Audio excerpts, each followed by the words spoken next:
आयुष्यभर कष्ट करून बांधलेलं नवीन घर, त्या घरात फक्त 8 दिवस आनंदानं राहिलेलं कुटुंब आणि अचानक एका क्षणात सर्व काही संपलं.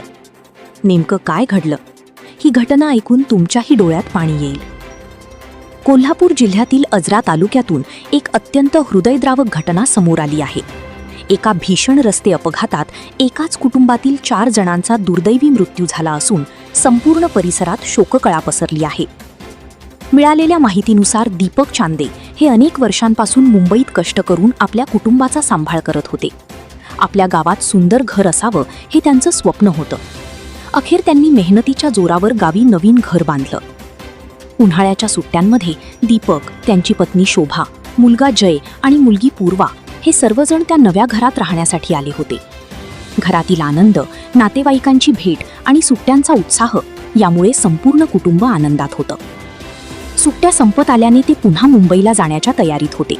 त्याआधी काही नातेवाईकांना भेटण्यासाठी ते दुचाकीवरून निघाले. मात्र उत्तूर बहिरेवाडी मार्गावर त्यांच्या दुचाकीला समोरून येणाऱ्या आयशर टेम्पोची जोरदार धडक बसली. हा अपघात इतका भीषण होता की टेम्पो रस्त्याच्या कडेला जाऊन पलटी झाला. स्थानिक नागरिकांनी तातडीने मदतकार्य सुरू केलं.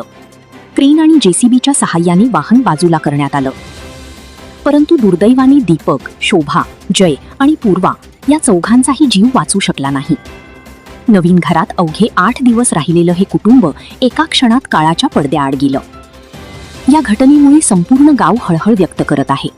पोलिसांनी प्रकरणाची नोंद करून पुढील तपास सुरू केला आहे. कधी कधी आयुष्य किती अनिश्चित असतं याची जाणीव करून देणारी ही घटना अनेकांच्या डोळ्यात अश्रू आणणारी ठरली आहे.